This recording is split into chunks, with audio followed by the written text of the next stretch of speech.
Hello and welcome everyone to this International Crisis Group event on China-Myanmar relations since the coup. My name is Marguerite Clary. I'm the Senior Communications and Advocacy Officer for the Asia Program at Crisis Group. We're very lucky to be joined today by Gwen Robinson, Editor-at-Large for Nikkei Asian Review, who will lead the discussion with Richard Horsey, who is Crisis Group's Senior Advisor on Myanmar, and Enze Han, who is Associate Professor at the Department of Politics and Public Administration at Hong Kong University. The discussion will last for approximately 45 minutes and will be followed by a Q&A. If you'd like to ask a question, please type it in the Q&A box stating your name and affiliation. I'd like to let everyone know that today's event will be recorded and live streamed on Crisis Group's YouTube channel. Before I hand over to Gwen, I'd like to briefly introduce our organization. So for those of you that are not familiar with the International Crisis Group, we're a policy-oriented advocacy organization. We focus on conflict prevention and conflict resolution. We have a network of analysts who are based as much as possible in the countries they cover. Here in Asia, we're a team of 15 covering 10 country situations as well as regional dynamics. We publish comprehensive reports based on a research methodology that involves speaking to all conflict actors to come up with realistic policy recommendations towards preventing, managing, and resolving deadly conflict. So with no further ado, I will hand over to Gwen Robinson to introduce you to today's very timely topic. I hope you enjoyed the discussion. Thanks, Marguerite. Can you hear me? I hope. So as you've heard, this event is indeed timely, particularly so as many who are watching this will be aware. We've had some remarkable developments over the weekend in the immediate region of Myanmar and Thailand concerning the fall or imminent fall of Myawaddy, a key trade post and centre for a cluster of casinos and some scan centres along the Thai-Myanmar border, and amid an intensifying campaign by the Karen National Union with the support of People's Defence Forces against the Myanmar military. Underpinning the dynamics of conflict and our key topic today, which is scam centres and the current state of China-Myanmar relations, is the proliferation of casinos, most backed by Chinese crime syndicates, particularly in this area we're talking about. But looking further north, and a main focus for Crisis Group's recent report on the topic is Beijing's tacit support for the rebel offensive launched on October 27 in Myanmar's northeast, and the implications for international policy on Myanmar. So focusing also on factors behind the proliferation of scam centres in Myanmar in recent years, our speakers today will also assess the impact this has had on Chinese policy towards Myanmar and the region, and Beijing's acquiescence or perceived acquiescence to the offensive led by ethnic armed groups on its border in a blitzkrieg operation that delivered some of the Myanmar military's most humiliating defeats in its history. We've had a lot of humiliation this weekend as well for the so-called Tatmadaw.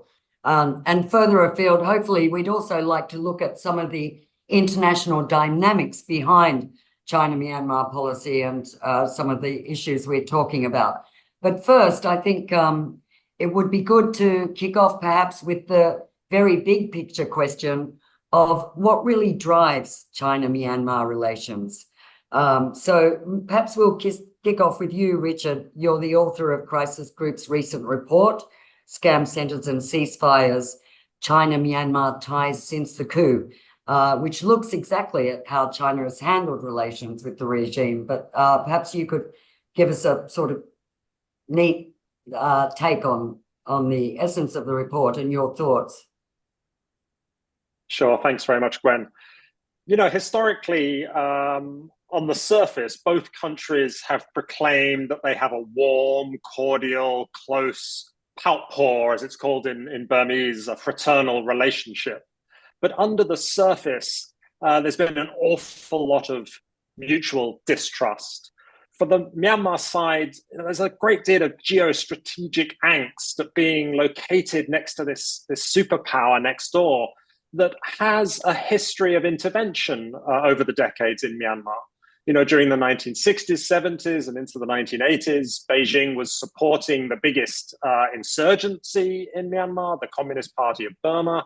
That was during the Cultural Revolution.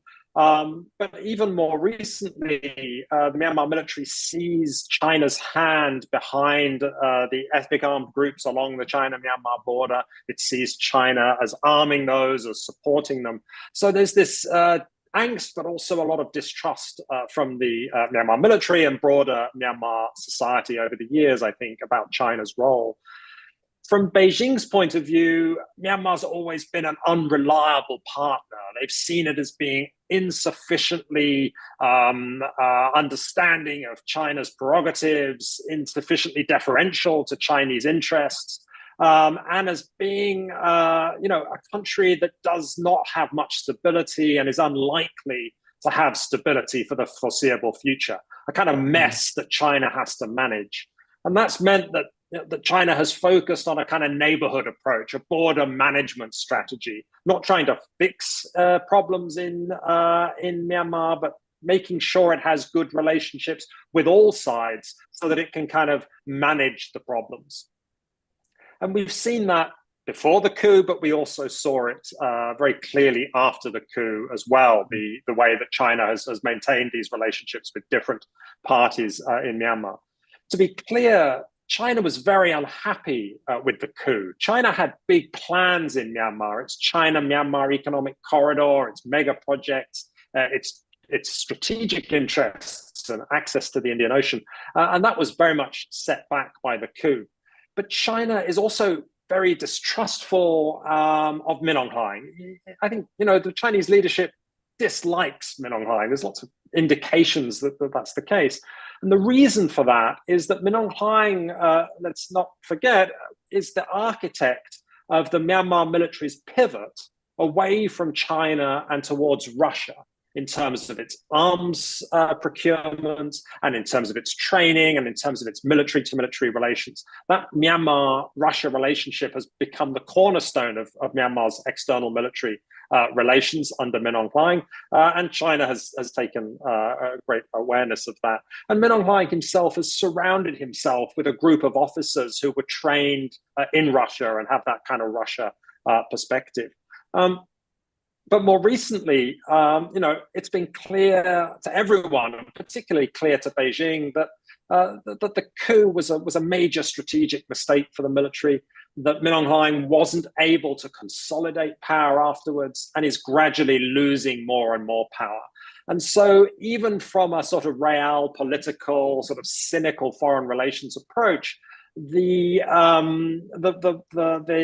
incentive to kind of get better relationships with the Myanmar regime is not really there, because their durability is really increasingly in question.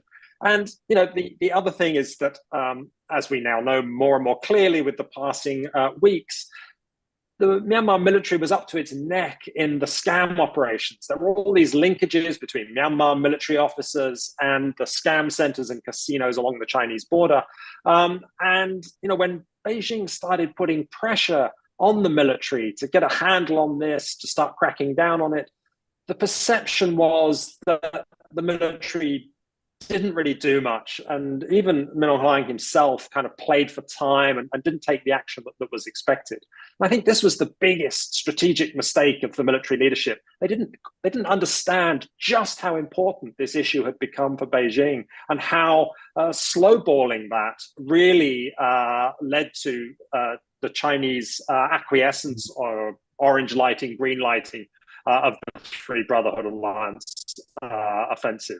So, we can understand why perhaps the military wasn't keen to crack down. They were making hundreds of millions of dollars out of this. And, when you've got such a lucrative revenue stream, it's easy to be blinded and to think, well, we'll just carry on for another month or 2 months.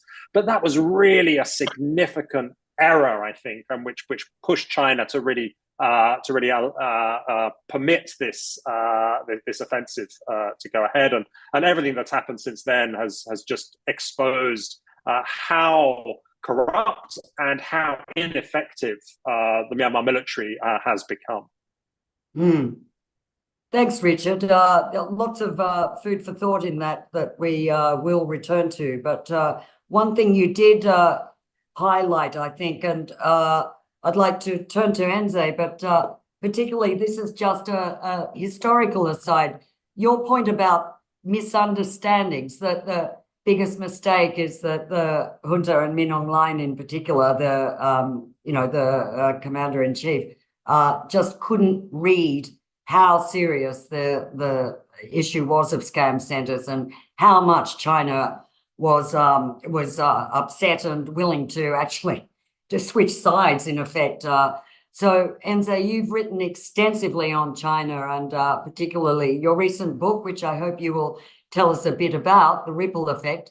But just to kick it off, I was very curious if you feel that in launching the coup, which I think it is clear that perhaps Beijing may really feel that it was a mistake in the first place. But given what we thought was a fairly close, at least communication and coordination between the Myanmar military and China before the coup, do you think that there was any suggestion that there was some consultation? Was China kind of taken completely by surprise when Min Aung Hlaing ousted Aung San Suu Kyi and her NLD government? So that was just a little kickoff, but I'm sure you have plenty to say about what drives China-Myanmar relations. Thank you, Guan. And I think what Richard said, I think early on, I think I 100% agree in a way that I think the coup fundamentally disrupted what China had in plan with Myanmar. We can recall that during Suu Kyi's time, China had a very comprehensive economic relationship with the country and had laid down very ambitious plan for building a closer economic relations between two countries, with lots of investment in infrastructure in many key sectors within the country. So the coup and then the political instability unleashed as a result fundamentally disrupted that plan. Right. So I think that conclusion that basically Beijing was very unhappy in terms of what Myanmar has become since the coup, and I think that is definitely the case. So what I think in Beijing's point of view, the military, in some ways, from many years of relations with them, in a way that it is incompetent and a very corrupt institution, right? And it doesn't have any capability of fully manage the whole country. So I think from this perspective, that's basically how Beijing is viewing the military. And that's why Beijing is hedging its bets with any other sort of stakeholders in the country they can work with to either protect or salvage whatever sort of they can to protect its interest in the country. So I think that is very much, I would say, a very good perspective to understand how Beijing is trying to muddling through its relation with the country in a way that, on the one hand, it does need to keep official relations with the military, but on the other hand, it understands this is an institution that is fundamentally, incapable of managing, and that's why they are engaging with so many ethnic armed groups in the country, as well as, I think, have some kind of implicit relation with national unity government as well. Right, and can I just go back to that question of, in all your studies, did you get the sense that Beijing was surprised by the coup in the beginning, or that they thought in the beginning they could live with it? I think in the end they couldn't live with it. Meaning they tried in a way to. Well, they have to live with it, in a way that they couldn't really do much more. But I think fundamentally, I think the coup, I would say, it was very much a disappointment to what Beijing had in mind. So despite what media says, how China was sort of supporting it and whatnot, but in general, Beijing has kept relatively low profile of dealing with the military since the coup, right? China's relations with Myanmar, in some ways, was very different from what, Russia has been in a more high-profile relation with the military since then, right? So in some ways, if you look at some of the positions that Beijing has taken on Myanmar since the coup, is very similar, in line with like Thailand or Vietnam in other mainland Southeast Asian countries, rather than in any way. So that's why the Myanmar has never been invited to visit China since the coup, right? The diplomatic visits. Well, the leader has not. Exactly. Min Aung hasn't really been invited, but he visited like Russia like a few times already, right? So so that's, I think, is an indication of Beijing keeping a very low profile of its relationship with the military. And I think sorry, go on. And I think that basically what Richard said earlier is definitely right, in a way that China is very unhappy with the whole situation, and in some ways disappointed at how Myanmar, with its great potential and its how to say, like this with natural resources and everything, that somehow the country cannot get it together. I think that is really a disappointment. That right. And stepping into a slight realm of Russia-China relations, do you think that Beijing would feel either, I don't know, relieved or nonplussed or displeased that Min Aung Hlaing is cozying up so much to Russia? I mean, how would they, be reading that? Would they be saying to Vladimir Putin, you take him, you support them? I would say probably that's the case, and in a way that I think China does not. I mean, in many situations, I mean, even with military Myanmar as well, with like North Korea, I think Russia is taking much more higher profile of engagement with them since the recent years, and I think China is probably is happy to let Russia to take the lead, in keeping that relation. But in reality, obviously, as well, I mean, as Richard said earlier, Myanmar's military has heavily depended upon Russian military purchase for many years, and in some ways, the military, the junta, preferred Russian arms over Chinese ones for many years. So this is a very long, entrenched relationship since the Cold War years, right? So that's why I think there are lots of military officers, for example, got their trainings in Russia. So I think this is a very old relationship there, and that's why I think the reason why currently the military is dependent upon Russia's support. I think that's quite clear. And Richard, what's your sense of?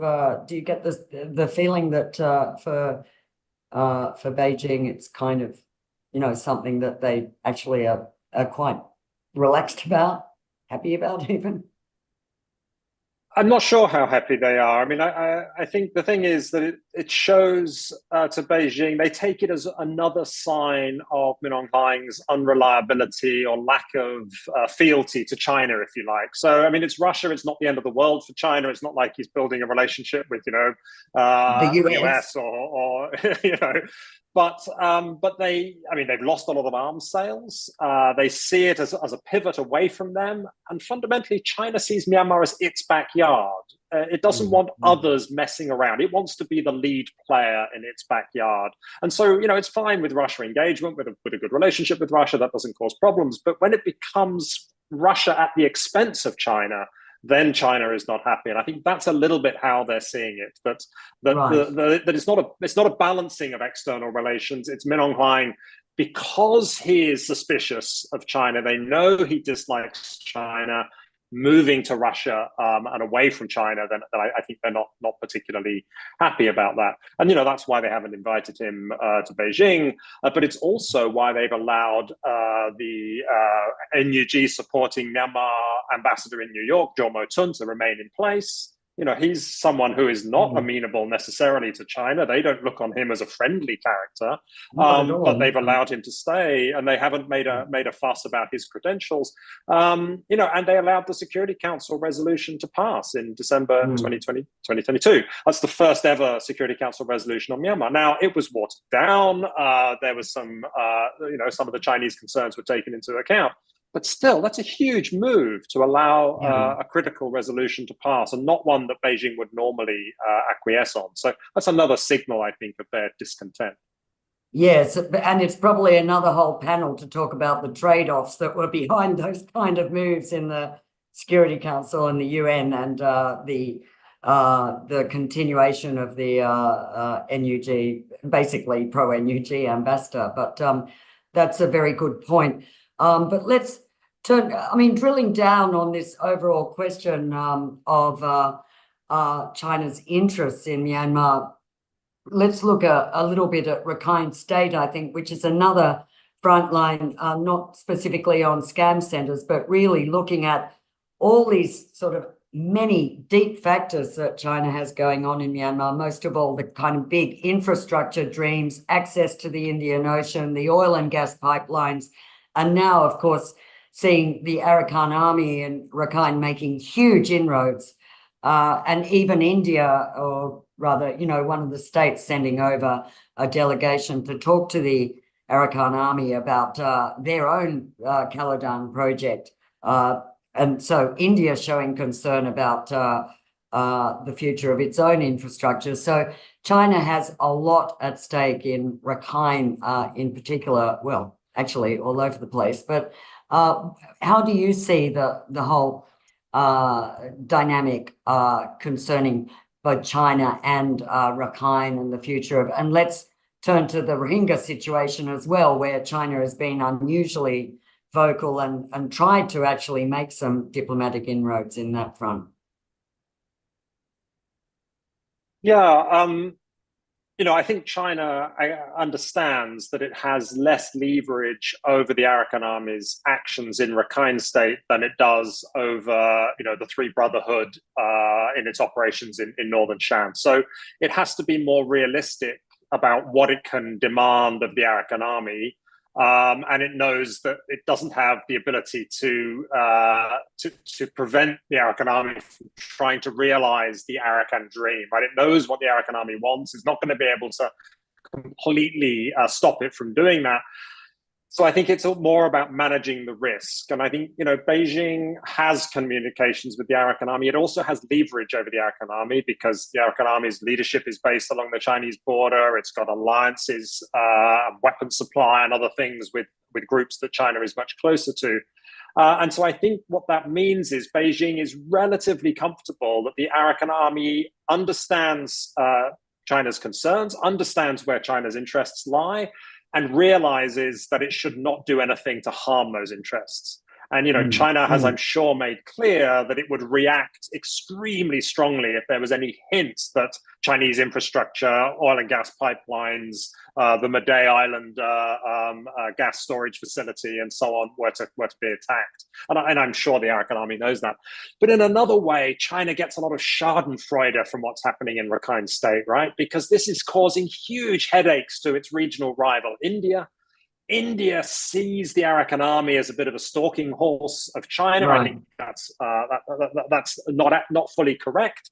But certainly China has more influence over the Arakan army than India currently does. And so, China is relishing this ability to kind of leverage the Arakan army or is relishing the Arakan army's operations causing problems for China. Now, for the AA, that provides a challenge because the Arakan army, if it achieves its objective of taking control of most of Rakhine State and Paletwa in southern Chin, it's got a relationship with India that it's going to have to manage.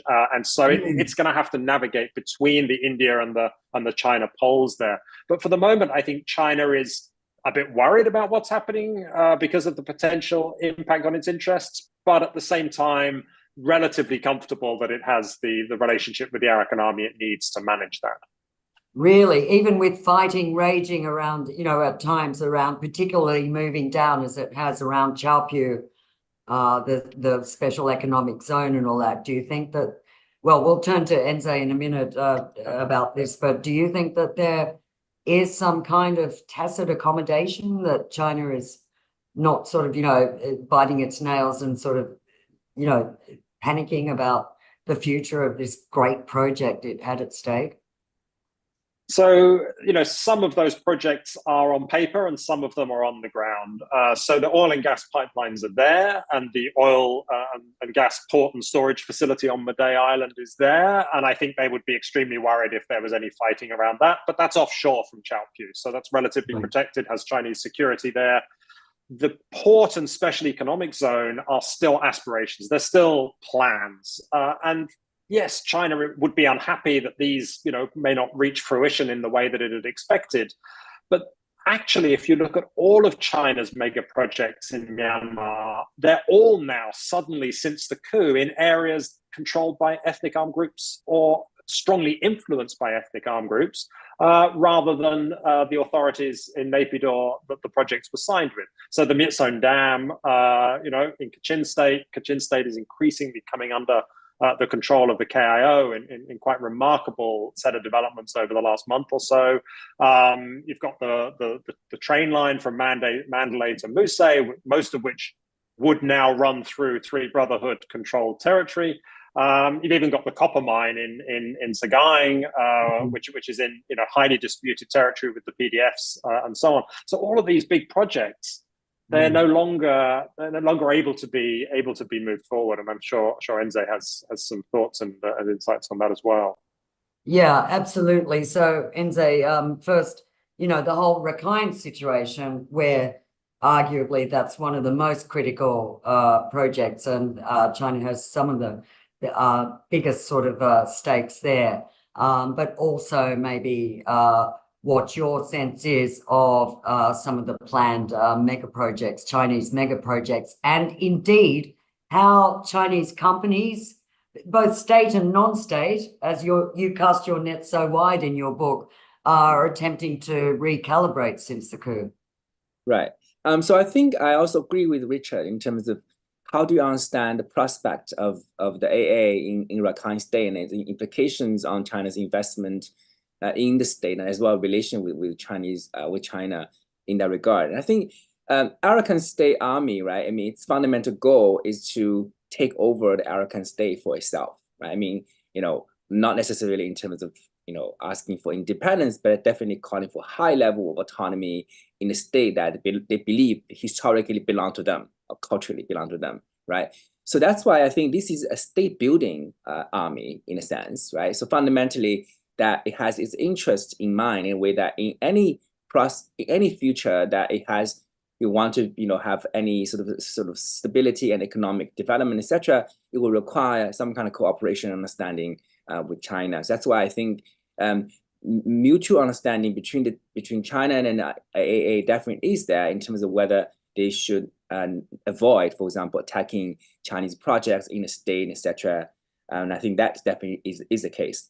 And in terms of the investment in the Jiaopiu port and also special economic zones and many other things, and I think, to be honest, though, most of Chinese mega projects, they are either still on paper, or even the ones we have started, most of them have been kept in a very low profile, right? Essentially is not really much going on.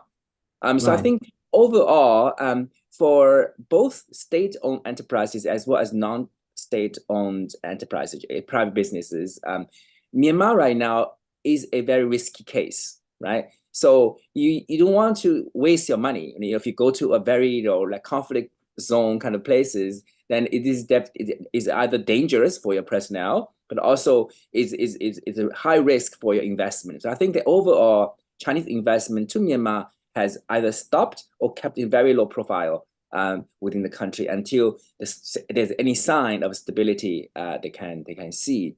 So I think, but is your sense that it is suspended and ready to restart, or they've actually? I don't think they are. I think they are definitely suspended. I think they are definitely suspended, and I don't think they are ready to start because obviously the country is not in any state that you can see clear sign of stability. So I think right now they're trying to essentially try to work with any party, right?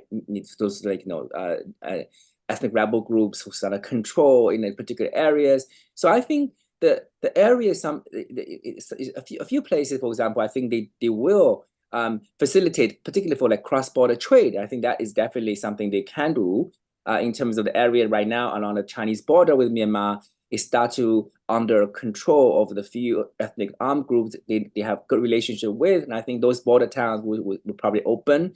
But otherwise, I just don't believe those mega projects will have any sense that they will start anytime soon. Right.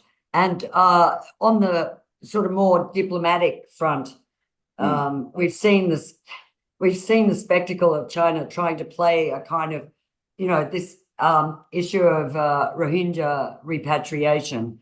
Right. Very unusual for China to pop up and be trying at various times quite enthusiastically to broker a deal particularly between Myanmar and Bangladesh.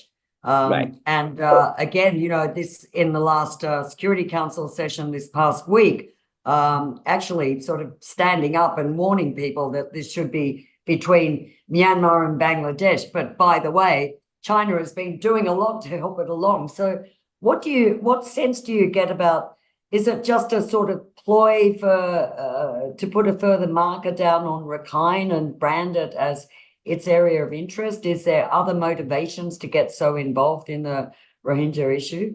Yeah, so for me, the Rohingya issue is a legacy issue that carried over from when Aung San Suu Kyi was in power, and I believe at that time China felt that helping Myanmar on the Rohingya issue is a favor to return for Suu Kyi's cooperative relation with China. So that's why China at the time was very actively engaged in terms of brokering some kind of negotiation between Myanmar and Bangladesh. And also try to provide some kind of plan for repatriation or other kind of a roadmap in terms of how to solve the Rakhine situation. Right. So I think in this particular moment, and I think they also understand that, in the future, given that they have so much investment in Rakhine state, the Rohingya issue would have to be solved in one way or another, right? So I think that within this kind of broad mindset, perhaps that's where the Rohingya issue come into, in a way that then there must be some kind of solution between Myanmar and Bangladesh in terms of how to solve the Rohingya issue. So you're saying Beijing sees it as central to their investment interest and infrastructure interests in Yes, Rakhine State? I would say so, in a way that, if they still consider, Rakhine State is the future for connectivity with the Indian Ocean, then this issue of Rohingya will have to be solved in one way or another. Yeah. Yeah, and why is that? I mean, why couldn't China live with just, keep them all out, let them sit in Bangladesh? China really feels they need to actually bring its muscle into. Because I think this is the issue of instability, right? I mean, the Rohingya issue, in some ways, on the one hand, soured the relations between Bangladesh and Myanmar, but also there is, let's say, insurgencies, going on in the region, right? Right. So potentially this is a destabilizing factor for the whole Rakhine state as a whole, in general. So I think that's why it is one of the main issue that if you want to have a stable Rakhine state, this is an issue have to be solved. Right. Richard, I think you've Beijing also sorry, go on. Yes, I was going to say. Carry on. I stole your segue. Look, I think also China sees its relationship with Bangladesh as important. And for Bangladesh, the Rohingya issue, the possibility of future repatriation is a very high priority. And so to the extent that China wants to remain with good relations with the Bangladesh government, maintain its leverage with Bangladesh, I think it feels the need to say things, and if it can, try and do things as well to help that move forward. But I agree with Enzo. I mean, at the moment, I doubt Beijing sees many prospects, and so there isn't very much intensity in that diplomacy around the Rohingya issue from the Chinese side at the moment. Right. So you wouldn't expect them to agitate more on the sort of, say, the UN front. That could be one issue that does see them become more active again in the Security Council or other related areas. I think that in the Security Council, China feels that the passing of the resolution should be a high watermark, not a launching pad for a more interventionist council. This is a general principle of China, but also because Myanmar is in its neighborhood and it doesn't want to internationalize the issue too much. The fact that it's allowed it to be internationalized to a certain extent is a reflection of how grumpy Beijing is with the regime. And this is often misdiagnosed, I think, because China shows its unhappiness in ways that are sometimes difficult to read. If you read the runes correctly and you see the decisions China is making, it's quite clear how unhappy it is. But if you go by what it says and what it sort of seems to do, it looks like it's continuing a warm relationship. There's a high tempo of diplomatic activity. That should not be seen as an endorsement of the regime. It's because they have a lot of serious issues to talk about, I think. But also, Beijing has maintained some level of military to military engagement. It hasn't cut that off. And it will, Chinese envoys will say things like, we will always stand shoulder to shoulder with Myanmar until the end of time and protect it from any kind of intervention and so on. And that sounds a lot like an endorsement of the regime, but I think it's more an expression of China's general position on not sort of having an interventionist, human rights based approach to these kinds of things. Right. But still, as Enze pointed out, not one invitation for 3 years to the leader of the coup to the country, right? Even for the Belt and Road Forum. And there was a lot of lobbying from the regime to invite Min Aung Hlaing to the Belt and Road Forum. And that was really a collection of undesirables, right? You had Vladimir Putin there. You had, a roll call of dictators from the global south. And Min Aung Hlaing couldn't go, and I think that was a very clear sign as well. Yeah. Right. Well, I'd like to turn to international diplomacy maybe a little bit later on. Right now, perhaps because we're talking about China and the interests it has, maybe to turn to the core of the title of this session, the scam centers. What we kicked off with the recent developments on the further south on the Thai-Myanmar border and the Myanmar region, where that's another whole area of casinos and scam centers. But I think the focus really has been due to the October 27 Operation 1027, highlighting the proliferation and the astonishing extent of scam centers in the north, which were all seen as kind of China-linked, Chinese-backed, and possibly quite conflated with the broader state of China rather than just criminal syndicates. Would you see some of the activity now and the expansion of these scam centers on more further south, like just next to Thailand, as an extension of Chinese influence, interest? I mean, Beijing's moves to maybe influence ethnic armed groups likely to also move further south? Perhaps, so I think, Enze, yeah. Okay, so I would say you just mentioned actually the conflation, that word conflation. I think in some ways people conflated many of those criminal networks as with China in general, right?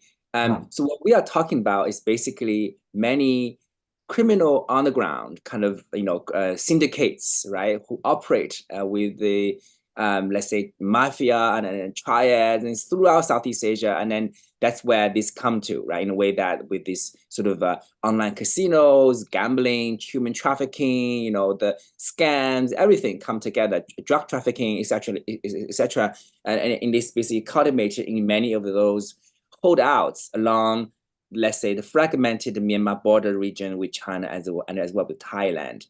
So this time around, with previously when the Three Brotherhood alliances took over some parts of northern Myanmar, and I think this is a region that China has some influence over, but along Thai-Myanmar border, China does not really have that much influence, right? Particularly with the KNU, I think China does not have a historical relationship with KNU, and that's why, in order to work on the series of scam centers in Jiaopyu, in Xuegogo and in KK Park, etc., in the Myanmar region, China will have to go through Thailand.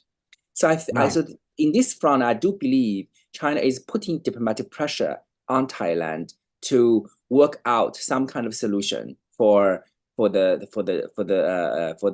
scam centers in the region. That's why I think recently, if you look at some of the Thai news coming out, right, first there was kind of repatriation of 1,000 or so Chinese nationals from Myanmar region via Thailand, right, and also there was a report about certain former Thai politicians and the police, etc., were involved in shareholding and investment in the casinos in the region, etc. So I think this is very much a Thai domestic kind of problem as well, in the way that Thailand has a very close relationship with the region, right, with the current state. And I also think Thailand historically actually has a very good relationship with KNU. KNU was sheltered by Thai government during the Cold War, right, as a buffer against the military. So I think what's happening right now with the fall of Myanmar, in terms of KNU taking over, and I think Thailand is playing a much more active role in it. Right. And China. therefore, I mean, that's an extremely good point. But do you think that's the extent of, like, China is happy to work through the ties in this kind of dynamic on this further south area from its sphere I think of so. influence, and does not want to strive to build relations with or influence these kind of more southern groups like KNU or Karenni for that matter? Right. So I think obviously, in some way, this is about geography, right? It's kind of this region is quite distant from the Chinese border. And then that's why in order to have any sense of influence on the KNU or any other Karen groups, they had to go through Thailand. So that's why I think they respect Thailand in this area in a way that they have to, in some way they cannot really bypass Thailand, right? Because Thailand is a good friend of China in many ways. So that's why I think China's position will have to be working through with Thailand and then try to solve the problem in the Myanmar region. Right. I just asked that because I get the sense that particularly certain Western countries, let's say particularly America, are feeling a little uncomfortable that, the upsurge of activity and sort of more interest and spotlight in the Karenni type of areas might lead to some more active at least interest or involvement or scrutiny by China of this area. Before I turn to you, Richard, if you have any thoughts on that, just to tell listeners, we will move to questions very soon. I can see there's a couple of questions coming through, but if you want to ask our speakers anything, just type it in the Q&A box. But Richard, did you have thoughts? Now we're talking about the whole sort of recent dynamic of the scam centers, the more southern EROs and dynamics there. Yeah, so for China really wants to crack down on this scam center phenomenon because it's being hit disproportionately at both ends, right? It's both Chinese people who are being trafficked in predominantly or disproportionately trafficked into these scam centers and forced to work in them. So it's about protection of its citizens overseas. And that came out very viscerally in the movie No More Bets, which was the biggest grossing recent Chinese film. But also Chinese people are disproportionately the targets of these scammers as well. Not exclusively, but disproportionately. So China is being squeezed by both sides, and it's become an issue of public concern, extreme public concern in China. And so it's not enough for China just to clear this away from its border. It wants to crack down on the phenomenon more generally. But that's where things start to get difficult, because then you start getting whack-a-mole, right? You squash it here and it pops up here. So Kokang has been squashed, and then Tacit Lake started booming, and Tacit Lake's being constrained. And so now Shui Ko and KK Park and these other centers on the Thai border are booming again. And then, after the coup, there was a huge movement of scam centers to Myanmar because it was seen as the golden land for scamming, because, there was no state regulation. There was very weak ability of the military and the regime to crack down on this. And indeed, quite a lot, as we know, complicity in this. So it was seen as the good place to be. So, from Laos and from Cambodia, a lot of the scam centers relocated to Myanmar. Well, now there's a reverse flow because China is cracking down very hard in Myanmar. So the operators are starting to think, well, maybe we should go back to Laos or Cambodia because maybe it's a bit quieter there. And what you see there is a more general phenomenon of transnational organized crime in the region, always having multiple locations where it's operating, so that it can surge wherever the regulation is weakest. It's a kind of regulatory arbitrage, and we're seeing that play out in Myanmar right now. So the challenge for China is it has to squash it everywhere if it wants to reduce the impact on its citizens, not just squash it on the border. So they've had for over a year, I think, about 20 high-level Chinese police in Mae Sot working on this issue very closely with the Thai police.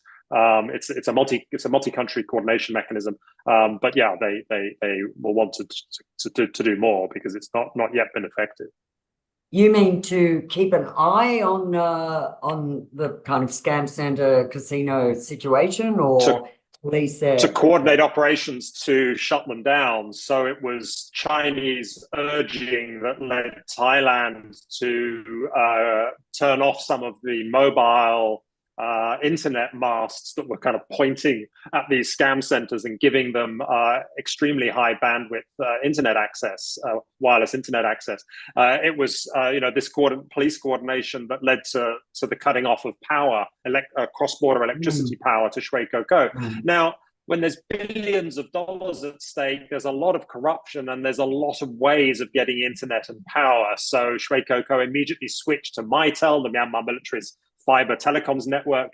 It got internet there. Power can be got from generators, not for your bubble tea business, but certainly for your scam center that's making hundreds of millions of dollars a year. So it's a difficult challenge, but yeah. And everyone in the region is up to their neck in it, as we know. There's quite influential people who are involved, so it's hard to crack down. Well, I think the recent shakedown you mentioned in Thailand as well has also thrown an uncomfortable spotlight on Thailand's role. And I can tell you, I had a long drive along the border about 6 weeks ago, and certainly there's every sign of a lot of new construction, expansion, and a lot of construction materials coming over from the Thai side. And at some points, as some people know, the border is just a tiny trickle of river that you could actually wade across in some points. So, and very much a proliferation of the telecom towers, as you say. So I think the challenges are pretty big. And it might suggest that if China really does want to get more serious about these southern border casinos between Thailand and Myanmar, it does maybe require engaging a bit with these groups that traditionally China has not had strong influence with, i.e. the KNU or Karenni. Perhaps if you either of you have thoughts on that, but could there be an actual shifting dynamic around, particularly should we be looking closely at the southeast area of Myanmar? So I just said, basically China will have to go through Thailand, work through Thai government, and in some ways, it's on one hand is Thai diplomatic, right, in a way how to coordinate with Thailand, and then try to, for example, last year or 2 years ago, there was one of the ringleaders of the Shui Koko was arrested in Thai in the Thai airport, right, and then China wanted to extradite him, but he's still fighting for the extradition in Thailand. Right. So things like that, in a way that it is diplomatic relations between the two, and also it's domestic politics of Thailand. I think Thailand is very corrupt in many ways, right? So there is lots of invested interest in keeping the casinos and getting money out of it. And so I think that's why it's going to be a domestic sort of blowback for the Thai government, in a way that right now I think much of the attention is on some of the relations Thai government or Thai politicians or some Thai interests has with the Myawaddy right economy.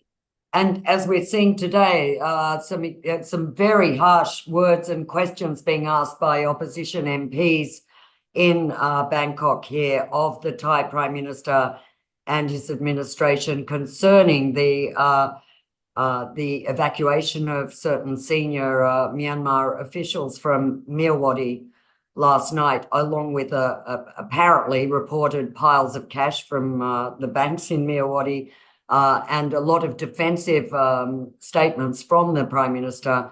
And I think that could actually potentially escalate and put a lot more spotlight on Thailand's engagements. But let's turn to some extremely interesting questions that are coming through, a lot of them. So we'll try and get through them all. So I might just direct them to both of you, unless one is specific, and if you both want to answer or just one. But let's start with a question from Tim Johnson, a former colleague of mine from FT days. What does a good outcome look like for Beijing in Myanmar? Continued military rule, a victory for the NUG, or something else?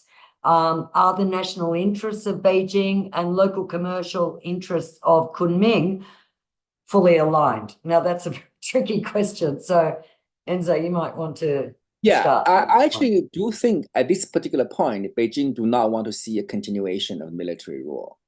I think they want, I mean, ideally, they want a return of Suu Kyi, people like her, that can have democratic government, but also manage to have a stability within the country.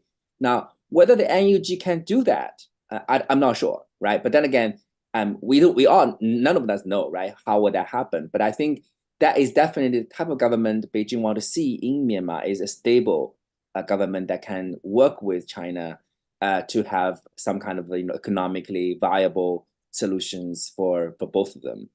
Right. So sorry, go on. Yeah, so in terms of national interest of Beijing and local commercial interest in Kunming, commercial interest in Yunnan province is mostly, I would say, by that like cross-border trade kind of things, From Beijing's point of view, it's mostly mega projects in terms of those kind of strategic design and within the country in Myanmar. So I think at this particular moment, I think the only ones that probably is going to happen is probably some kind of low profile cross-border trade. Otherwise, many of those mega projects not like to happen. So that's why I think I do hope, basically there will be a victory for NUG some point, and then there'll be stability in the country. And I think Beijing would like to see that. That's interesting because, and Richard, you might have thoughts on this, but as it's always seemed that I agree with you. China became very comfortable with Aung San Suu Kyi and the NLD. They're not so comfortable with the NUG. That's my sense. Do you think, Richard, could China live with the NUG if the unthinkable happened? So China has a dream scenario, right? Its dream scenario is the one that Enze highlighted. It's a rapprochement. It's a replacement of Min Aung Hlaing with someone who's more effective. And it's a rapprochement or dialogue between the military and Aung San Suu Kyi to return to the previous constitutional order. That's the kind of dream of China. But it's a dream, right? There's no way we can see how this could come to pass. It's not impossible, but it doesn't look likely. And it doesn't look like China wants it because it thinks it's feasible. It wants it because it's an ideal outcome. I think it's not happy with Min Aung Hlaing running the show. I don't think it has particular views on whether military rule, civilian rule would, be in its interest. It wants an administration in Naypyidaw that can have a relationship with China, that will be deferential to Chinese interests, and that can kind of keep some semblance of order and stability. If that was the military in the past, it was okay with that. It doesn't see that as clearly now. But I think the NUG, there's a lot of hawks in Beijing, and I hear them complaining a lot that the NUG is, too Western leaning, very close to Washington. Some even say it's a creation of the US.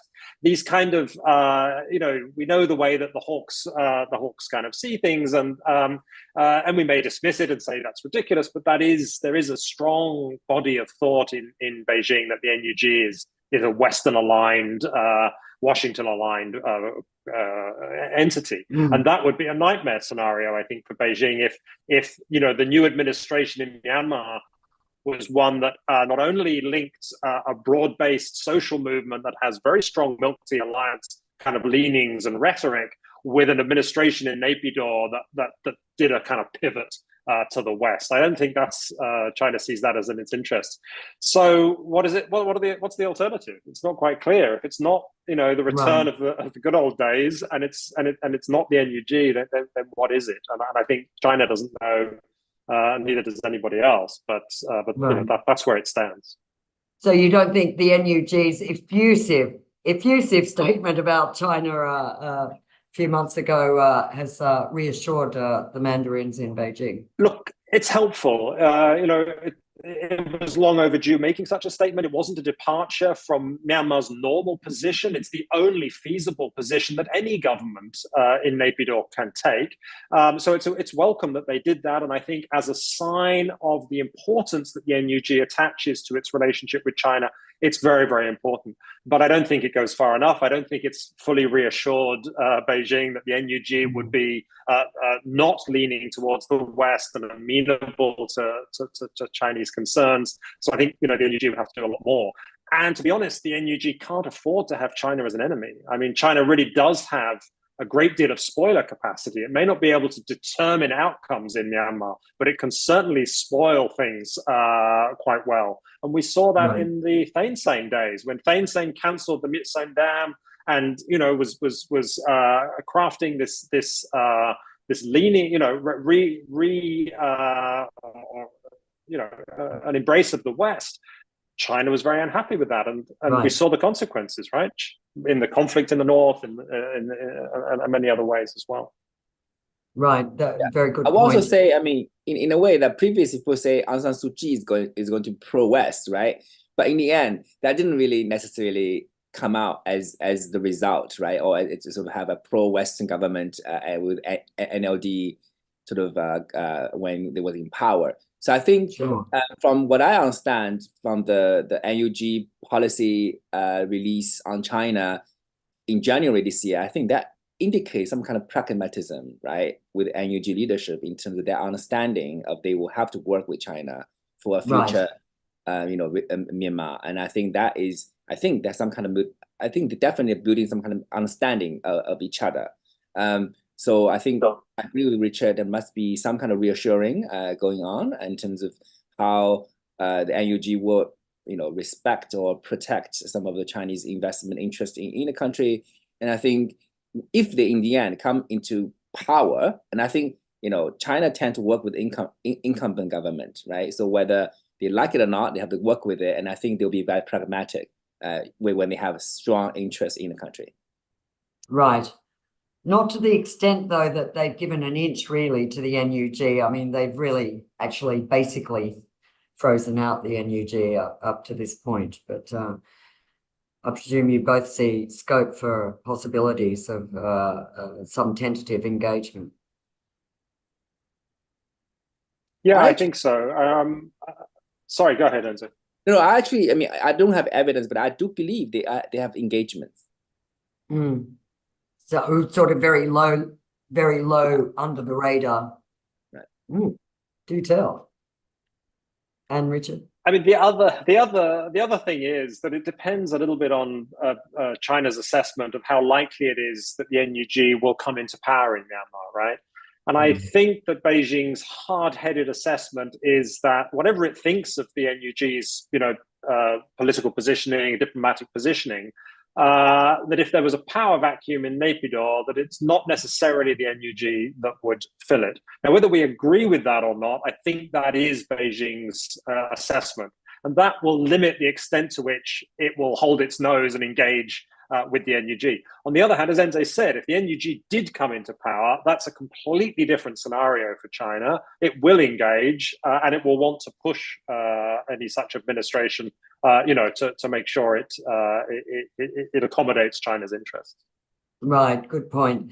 Look, leaping right, I'm glad to see this question because I was keen to return a little bit to the UN, or at least, the bigger picture, global, international, multilateral diplomacy. There's a question here from Amitav Banerjee from the Global Leadership Foundation about how either or both of you would see Julie Bishop's appointment as UN Special Envoy. A lot to say on this, but I'm sure you have some thoughts. She's a former Australian Foreign Minister, very experienced, came a little bit out of left field. I don't think that was one of the names in play, but was terribly overdue after 10 months of complete vacancy following the exit of the predecessor. Do either of you Look, I have, think it's very some thoughts? welcome. I think it's very welcome that we have a UN Special Envoy, and I think it's important. Not important because a UN envoy can wave a magic wand and solve the problems in Myanmar, absolutely not. And not because it currently looks like there are good prospects for mediating some sort of dialogue, because it doesn't look like there are good prospects. But nevertheless, having an envoy position filled when it is mandated by the General Assembly to have such a position, having it filled is important because it's a signal of UN interest. And having it vacant for 10 months is precisely a signal that the UN is not providing the kind of priority that it should be providing to Myanmar. So I think it's important on that level. It's important in giving, for the UN to have someone who is tracking this politically, because you've got the country team in Yangon who's trying to navigate very choppy humanitarian and development waters. But if you don't have someone who has the political kind of angle to kind of help steer this, the team in Yangon is kind of left on its own, floundering. And we know from previous experience in Myanmar, and we know from previous experience in other countries like Sri Lanka, that bad things happen when the UN isn't given, the UN on the ground is not given political direction.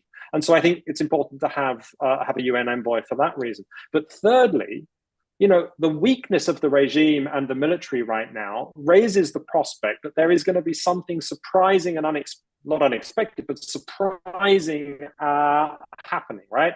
We don't know what the future holds. More so today than even 3 months or 4 months ago, the future trajectory of Myanmar is quite uncertain and unpredictable. And at a time like that, you don't want to have to start hunting for an envoy when something happens and you need an envoy, right? It takes months to get these people in place. So have your envoy there. And then if there's a change, if the regime collapses, if the military suddenly decides it wants to negotiate its way out of this, well, you have someone there who can respond to that and is already briefed up on the situation. I think that's really important.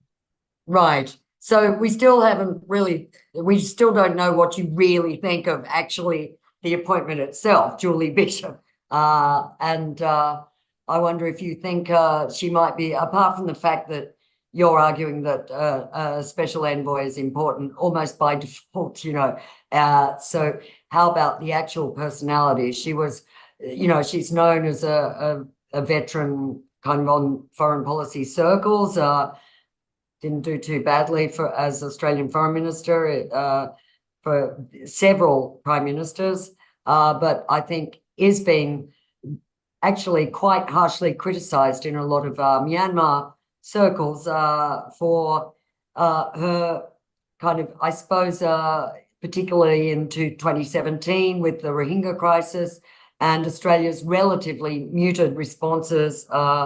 In fact, she was particularly criticised over that.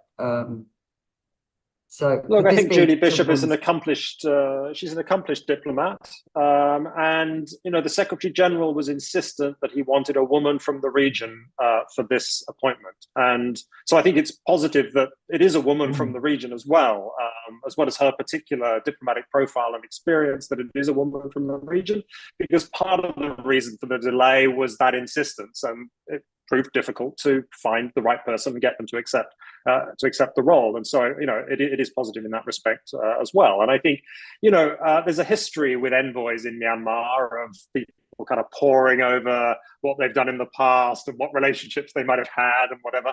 And in the end, none of that is predictive of how much progress they're able to make, right? A lot of that depends on the context. But I think, she's got the right profile. She's got the right experience. She knows Myanmar. She cares about Myanmar. She's been to Myanmar before. I think on a number of occasions, I think this is positive. Right. Thank you. And Enza, do you think, given what we've touched on China and, in sort of the international UN context, is this likely to make any difference? How is China likely to play the Security Council anyway from now? Yeah, I don't know. I mean, I think UN recently got some kind of criticisms in terms of engaging with the military in the country. Indeed.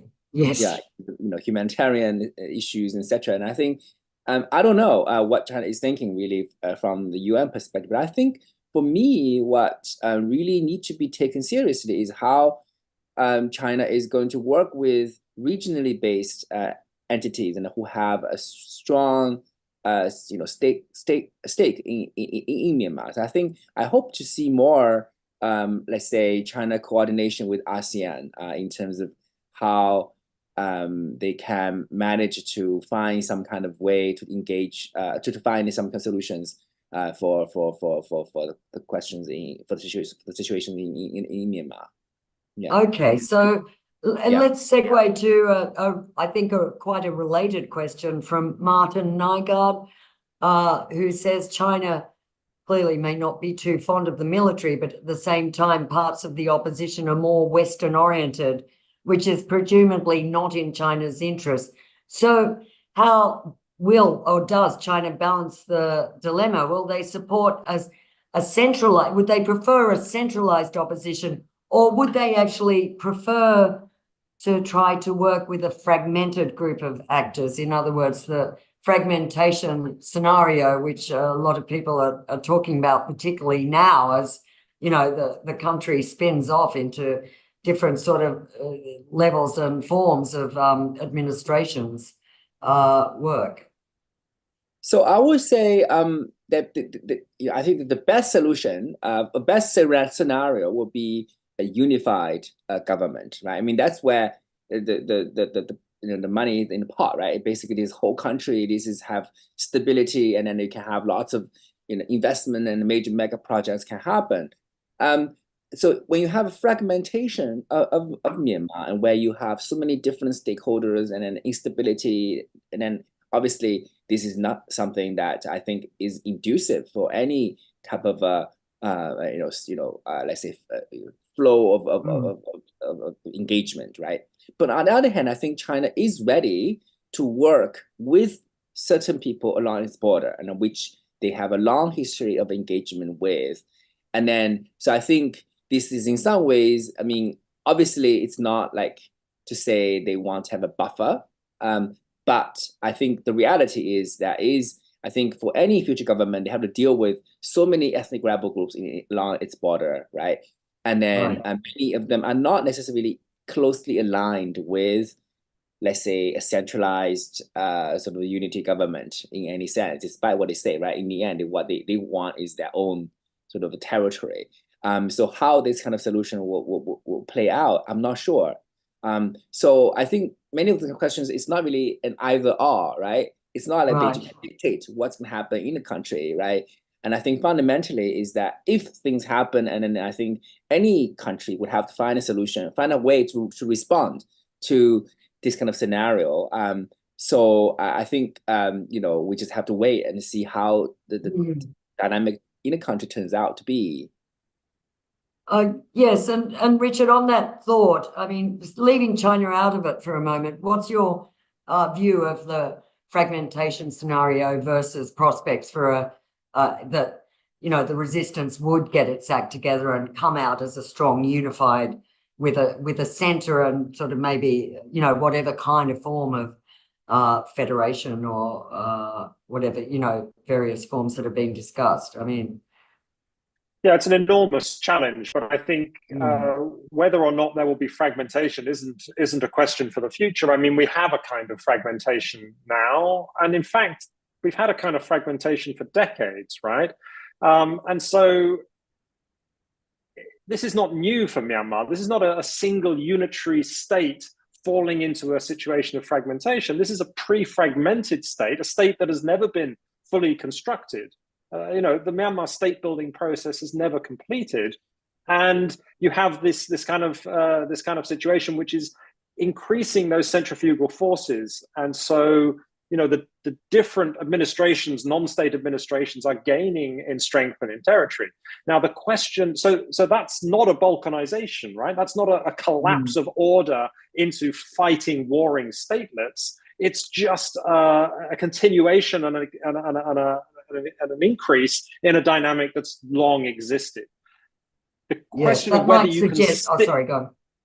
And the question of whether you can stitch all that together into something that looks like a unitary state, I mean, that's going to be incredibly difficult. That's not just about having the right group of people at the center consulting and drafting the right sort of frameworks for it. It's the question of completing Myanmar's unfinished state building project. Now, that might be more likely when an abusive, corrupt, predatory military is gone, but it's not going to be easy at all. And I think it's important to recognize that there are lots of states actually which haven't achieved that, and where you do have to engage with the subnational units. And I think the subnational units are well functioning in many cases, long-standing, well experienced at delivering services. So if we look at the KNU or the KIO, these and other groups as well, they have very well developed service delivery mechanisms, governance mechanisms. You don't not engage with that while you wait for some sort of central authority to emerge and everyone to sort of sign on.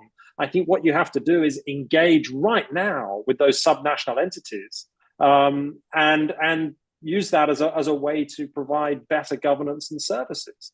And not let the kind of idea that might increase fragmentation in some way deter you as a donor, as a country. You have to engage with that because, a very large number of people in Myanmar now live in places that are actually under administrations that do care about outcomes for ordinary people, who aren't very experienced at delivering those outcomes, who may be slightly authoritarian in nature because they're military structures, but who have a lot of legitimacy as groups representing ethnic minorities, and now the Burma majority as well. I think engage with that reality and don't let concerns of accelerating fragmentation get in the way of working with those administrations.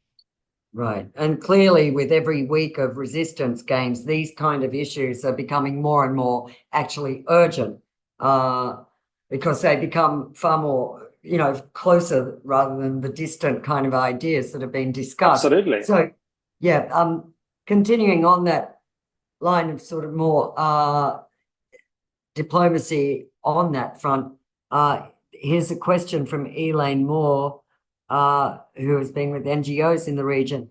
Any thoughts on ASEAN members' brokering role in the Myanmar conflict and the member countries' own need to keep in with China and or Russia?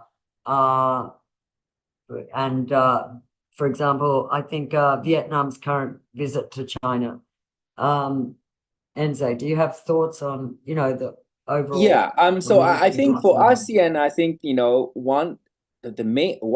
me, the country has the most amount of role to play is Thailand, right?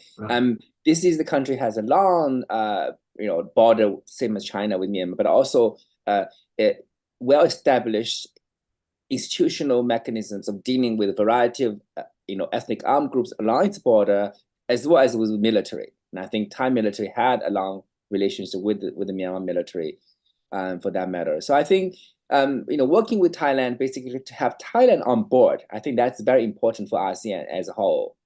But then again, we're seeing that actually Thai government has been ambivalent, or even sometimes backtrack on some of the things that they have done. So I would say that if there is going to be some kind of effort to brokering some kind of solution for Myanmar, Thailand is indispensable. Yes, and I hope that more pressure will be put on Thailand in this regard. Well, let's not forget the Thai administration itself changed radically over the last year. So that also, and I think, to be honest, that's why Move Forward Party actually has much to say on Myanmar, but sadly it didn't came into the government. So no, but it's been very interesting to see them use their advantage in Parliament as actually the biggest party in Parliament to push through this extraordinary, unprecedented conference on Myanmar that actually saw some ethnic armed groups represented in Thai Parliament, all kinds of activists, civil disobedience people, NUCC, all came to Thai Parliament because of Move Forward, which of course we're half expecting any day to be completely banned from politics, but that's another question altogether. That's another panel, I'm sure.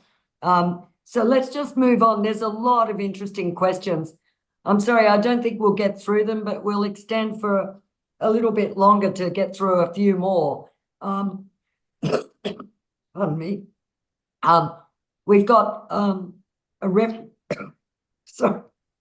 refreshingly practical question on military tactics from David Camroux from Sciences Po in Paris. What is the significance of the drone attacks by a PDF unit in Naypyidaw last weekend?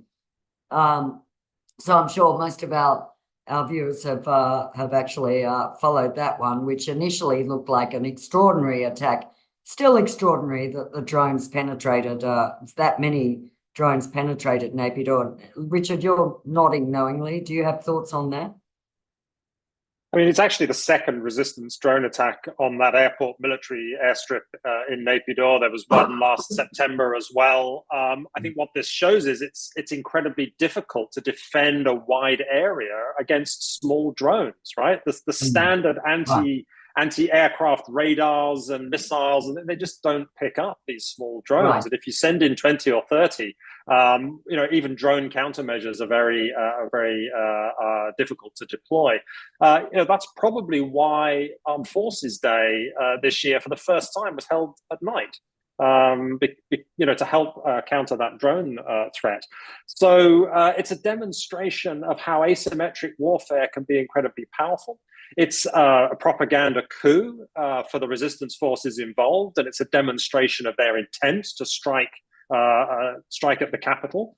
It doesn't change the military dynamic particularly. Small drones like this can't do major damage to hardened infrastructure, to runways, and those kinds of things. But it's definitely something to watch. And psychologically, it's really important. If you're a general wandering around Naypyidaw, you know that at any time there could be a bomb coming from the sky, and that just that sets people on edge, right? And your own military organization, your own military organization can't prevent it. Although, can I just ask? There's particularly as a journalist, there was a lot of confusion about whether they did any damage at all. But according to some analysts, those relatively little drones, I don't know if you saw a photo, were really capable of carrying up to 15 kilograms or so of explosives each. That's enough to do a bit of damage, especially when there's multiple, at least maybe 25, 30, 40, I don't know how many. Was there any idea that there was some damage done that was covered up? I mean, it's very difficult to ascertain that. Look, I haven't seen any reliable damage assessment. And I mean, these drones, I think, can carry like 4 small artillery shells and drop them. So if they land on a soft-skinned vehicle or they land near a soldier, they can do a lot of damage. But they're not going to blow a massive hole in a runway. They're not going to penetrate a bunker. They're not going to get into an aircraft hangar that's been that's made of concrete. So I mean, they were extremely effectively used by the Three Brotherhood Alliance in overwhelming frontline defenses, because the Myanmar military is not just not set up to defend against attacks from the air. It's had air supremacy forever. And so when you see 100 drones swarming over, each one with an artillery shell or more attached to it, and they start raining down from the sky, that's a pretty terrifying thing. But attacking Naypyidaw, obviously that's a very wide area target, and the effect is something different. But, but an audacious strategy that's bound to rattle some of them in Naypyidaw. So turning to another sort of more tactical strategic question, Anthony Davis is asking, any thoughts on China's interest in encouraging or discouraging the Three Brotherhood Alliance logistical support for PDFs, People's Defense Forces in central Myanmar? Enze, do you have any thoughts on that? We've seen, Sagaing, etc. I don't know. I don't have any evidence or any I haven't read anything on this regard, but I feel my bet will be discouraging, right? And I think some ways, I think the deal that China has with the Brotherhood, in a way, is they understand that they have a long interest in the border, and then this, in some ways, particularly for Kokang, MNDAA, this is a region they historically they control, right? So that's why I think Beijing's point of view is basically they want to see these EAOs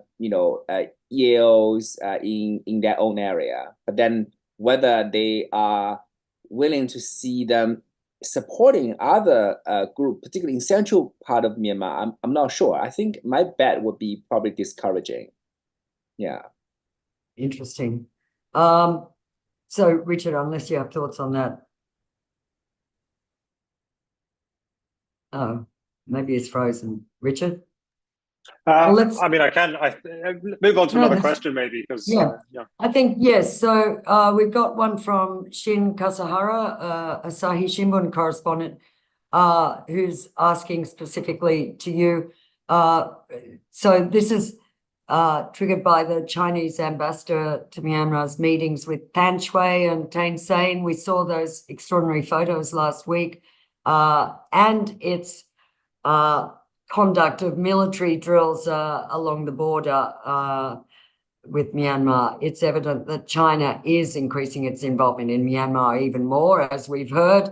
But regarding also to the recent fighting in Rakhine, do you see these movements from the Chinese side as actually putting pressure on a ceasefire between the junta and the AA to actually revive this ceasefire that was actually, I mean, I think it's one of the last active ceasefires that held for some time and then fell apart. Also, how much can China actually exert influence on such a ceasefire in Rakhine State if it happened, or is this just fantasy? Yeah, I think when Chinese red lines are threatened or crossed, China is quite willing to give ultimatums and make demands of groups that it has some influence over. What it's less keen on doing is trying to micromanage things, right? I mean, these groups are not proxies of China. China has close relations with them, in some cases a lot of leverage over them, but it can't determine what they do. And also China doesn't want to tell them to do something that those groups are forced to then not do and to ignore China's demand, because that ends up making China look weak or putting in a position where it has to do something in response. And so it has very close relations with the WA, with Kokang, with the TNLA, the Ta'ang group. It's a little bit less close with the Arakan army. It's a bit less close again because they're operating also in Rakhine State on the other side of the country. So I don't think China feels that it can impose a ceasefire, but I think it feels that it can be helpful, and that when a ceasefire is in the offing, that it should be at the table. I think China would prefer that its envoy is sitting at the table facilitating this deal, rather than, for example, the Japanese envoy, who has traditionally been the person who's been brokering these ceasefires, Mr. Sasakawa. I think it's more about that than it is about China, wanting to insist on a ceasefire. In general, I think China's position would be the same as it took towards the Three Brothers. Once you've achieved your immediate objectives, please reach an accommodation and a ceasefire. That calms things down. That's in China's interests for Chaopiu and its other infrastructure and projects there. But it's not going to insist on a time frame for that, with the Arakan army, I think. Right.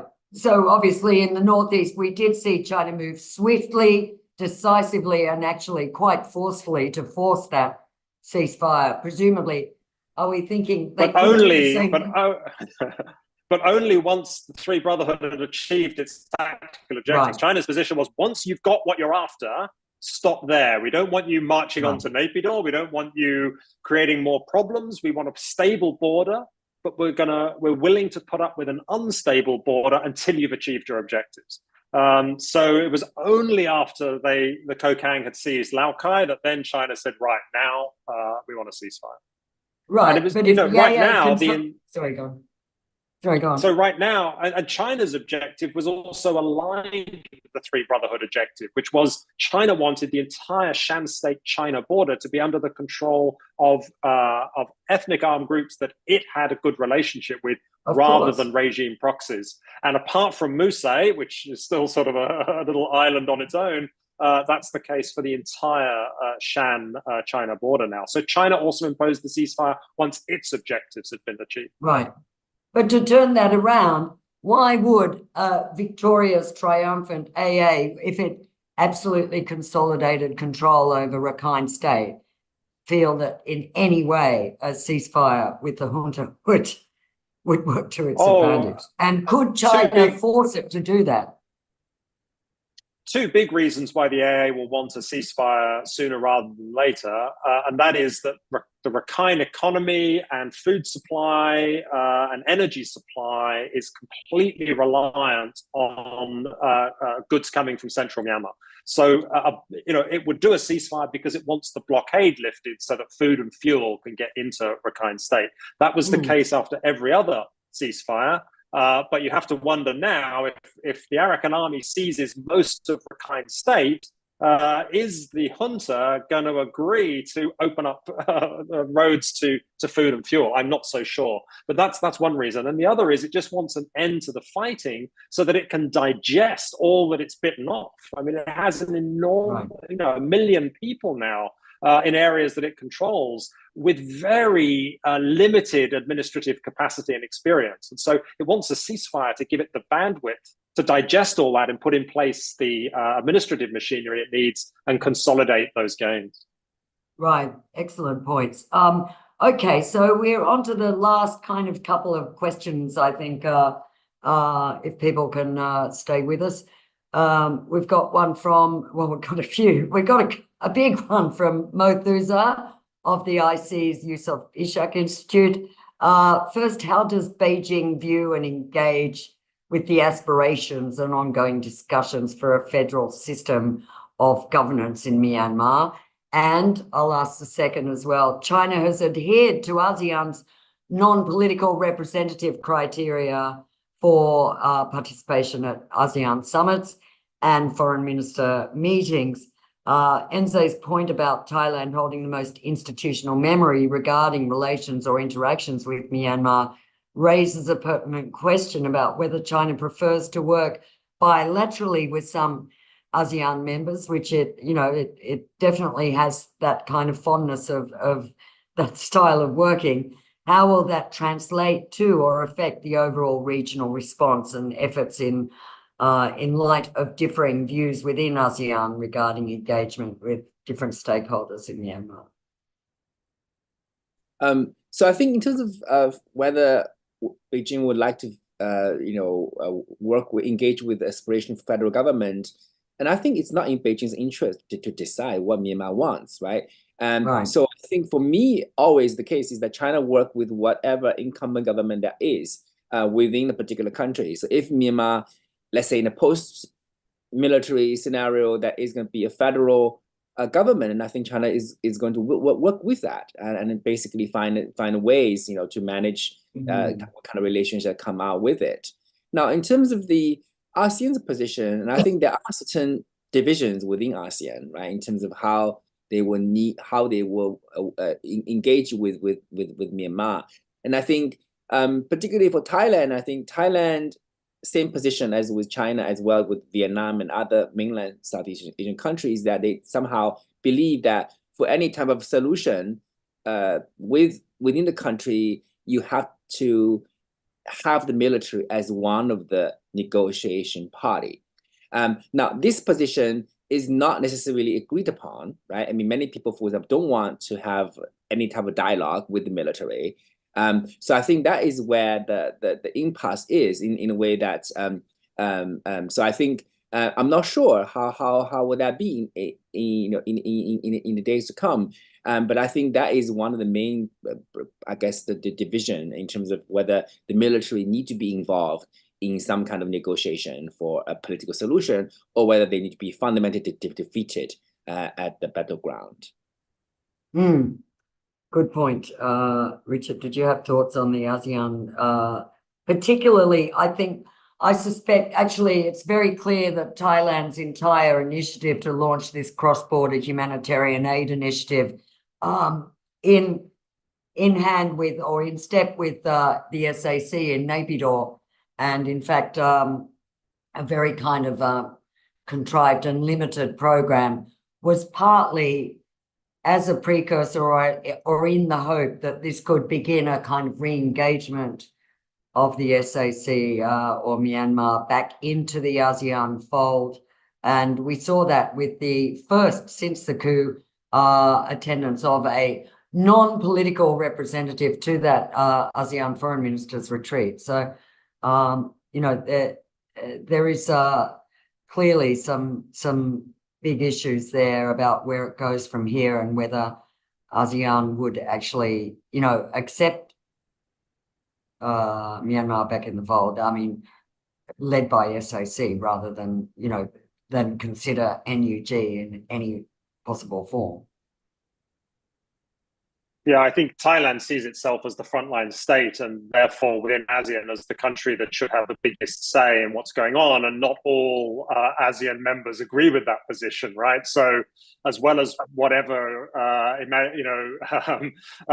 fantasies Thailand may have had about the corridor kickstarting some sort of political process, I think it was also much more tangibly about putting a marker in the sand to say, look, Thailand, this is an important issue for Thailand. Thailand is involved. Thailand has convening power. With an eye on Malaysia's chairmanship next year. I think Thailand is a little bit worried that Malaysia might have a slightly more activist approach, and you know that, and Thailand doesn't want to be sidelined, right? So Thailand is very happy with the current Laos chairmanship because Thailand is very close to Laos, and Laos is not doing anything too disturbing from Thailand's point of view. So I think, you know, the bottom line for ASEAN in all this is Myanmar is a problem for ASEAN, and ASEAN's biggest concern is making sure that the Myanmar issue doesn't amplify existing divisions within ASEAN. It's not about what ASEAN can do to fix the Myanmar problem. It's about what ASEAN can do to manage the fallout of this issue and make sure that it doesn't deepen divisions within ASEAN or between ASEAN and its dialogue partners, particularly in the West, but also China. So that's what it's managing. It's not really managing, you know, the regime and so on. Whereas the regime has shown that it's a little bit more comfortable with a Lao chairmanship, and that's why it sent a non-political representative. It doesn't want to be away from the table forever. That option has always been there. It hasn't until now chosen to exercise it. Right. And that dynamic you talk about does put a marker down that there's a certain kind of time element. You're right. Like Thailand and that sort of small group, particularly I'd say the Mekong region countries, feel they've got a year, or not even a year, I mean the rest of this year, with a compliant and comfortable leadership before it does pass to Malaysia, which I agree, looks like it will take quite a different stance. So that's really one to watch and could evolve very quickly. And finally, I think we'll end on a couple of questions about Rohingya that I'll collapse into one for either or both of you. First is from Leticia Vandenassem. In last week's Security Council discussions, the Rohingya crisis received major attention. As I mentioned before, also the Chinese envoy spoke out quite strongly. But few appear to grasp that resolving the Rohingya crisis has to be part of major governance reform in Myanmar. And add to that the recent destruction of infrastructure, and you're looking at a costly and comprehensive multi-year plan to achieve a stable and inclusive Rakhine. Stability would be in the interest of Bangladesh and China, but will geopolitical conditions be conducive for what really should be efforts supported by the international community at large? I guess that goes to the heart of, you know, really what you think of prospects for moving forward on the Rohingya issue and, you know, repatriation or not, and where it goes from here. But secondly, and I think a good question is from Georg Farion from Der Spiegel. What sense do you make of reports that the Myanmar military, under its sort of big conscription drive, is particularly recruiting Rohingya. Is it deliberately to stoke ethnic tensions, or for really a lack of recruits, or other reasons? And how widespread a phenomenon does it seem to be? So maybe. Yeah, I mean, absolutely. It's irrefutable at this point that Rohingya are being conscripted in some numbers. And I think you've got different elements there. I mean, Naypyidaw is saying, absolutely not. We would never do this. How could we have non-citizens in our military? And I'm sure there is that sentiment quite strongly. And, I don't doubt that that sentiment exists within the Myanmar military. But at the local level, if you've got to conscript some people in Rakhine State, where would you rather go? To an internment camp of Rohingya where you can just point at 10 young men and take them off in the back of a truck? Or would you like to wander into a Rakhine village and announce you'd like 10 young men? I think the Rohingya are in a sense captive. And there's an element of racism here too. The lowest level soldiers in the Myanmar military are looked down upon by their own command. They are treated very badly. They're seen as very low status individuals. And so, the Rohingya are the lowest of the low in the minds of the Myanmar military. And so why should they get away with not being recruited when other people are being? So I think there's that there. I would say those are more likely than some Machiavellian plot in Naypyidaw to create tensions. But on the ground in Rakhine State, I'm not at all sure that there isn't also some element of we want to stir things up, because we've seen evidence of this with the military pushing the Rohingya to demonstrate against the Arakan army on the streets of Mongdor and Budidong. So there is that going on, and I think there is this kind of effort to stir up some trouble. But I'm not sure that it's a big plot. I think it's some individual people in the military who understand how this works and are trying to achieve that end. Yeah.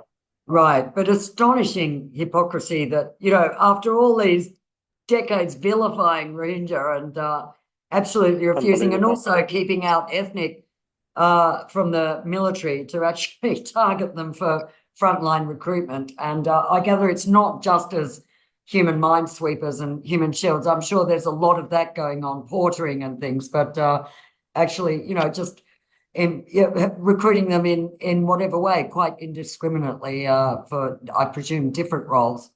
But anyway, Enze, on this issue of Letitia's question of whether geopolitical conditions could be conducive for efforts on repatriation and reform supported by the international community. I mean, we've already discussed China and Rohingya, and there are political motives China have. Yeah, I'm not sure. I mean, if we look at the situation right now, I mean, AA, if it's take over the Rakhine State, and I don't think AA wants Rohingya, in a way. I mean, to be honest, there is lots of this kind of how should I say, this kind of xenophobia sentiment, right, for the Arakan people, for the Arakan, So I don't know how this situation would look like, to be honest, in a very realistic way, in terms of how Bangladesh and Myanmar or Arakan army would deal with the Rohingya situation. And I also don't know how international community would get involved. I mean, I haven't seen many countries are willing to take those Rohingya refugees from the camps in Bangladesh, right? So then that is the question that how many people, how the international community can do if, for example, they don't want to go back to Rakhine State, where would they go? I'm not sure. Right. Very good point. Yeah, and I think for Bangladesh now, it has to have a relationship and formal engagement with the Arakan army, which controls nearly all of the Bangladesh Rakhine State border now. If you're going to talk about repatriation, you have to talk to the Arakan army.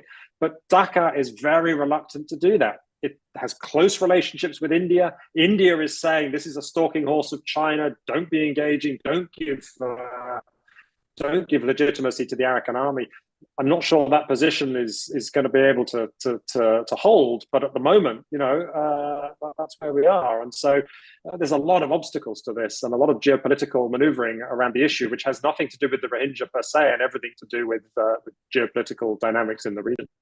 And you don't think there are any discrete talks at all underway or on the radar? Oh, there's definitely informal interaction between Bangladeshi authorities and the Arakan army. Certainly flag meetings at the border, intelligence and local level things. But if you want to talk about an issue like that, that's a political level engagement. That has to be, a much more formal kind of Dhaka level engagement. And that is not happening at all. That is and not it's happening, not on the not cards. yet. I think there's thinking about it in Dhaka. They realize that it's probably inevitable given where things are, but they haven't quite come to terms with that and how that would land in Delhi as well. So there's some complexity. I think even for their own international legitimacy and credibility, I think an invitation to Dhaka to discuss Rohingya repatriation would be a huge coup for coup is a bad word, but you know what I mean, for Tumyat 9 or the AA in general. So I'm sure they wouldn't turn that down. And to a point, I presume it has become the issue, I think, for a lot of Western donors and in Western dominated circles of diplomacy that, the Arakan army knows very well that, they've got to appear supportive of the issue. But I agree with Enze, they so do not want to, really end up with this issue. It's costing them some support base, or could in the future. Same as the NUG, I think it's a problem for them. So that must be an ongoing challenge for all parts of the resistance. I don't see much, clearly the SAC has not really sort of been very enthusiastic about bringing it up again and pushing it forward. Do you get any sense that there's any engagement on particularly with Chinese pressure to move forward on that? No. Right. Well, thank you.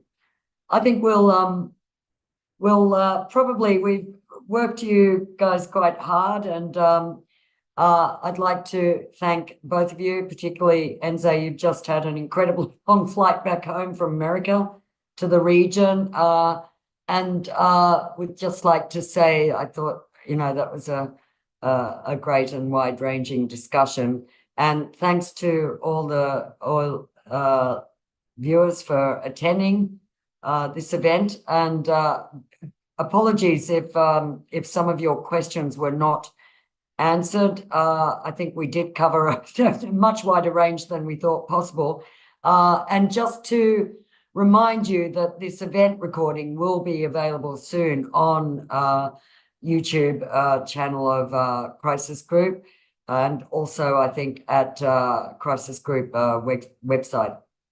So on that note, I'd like to say thank you and goodbye, and keep reading Crisis Group reports and Enze's Thanks book. very much, Gwen. Thank you.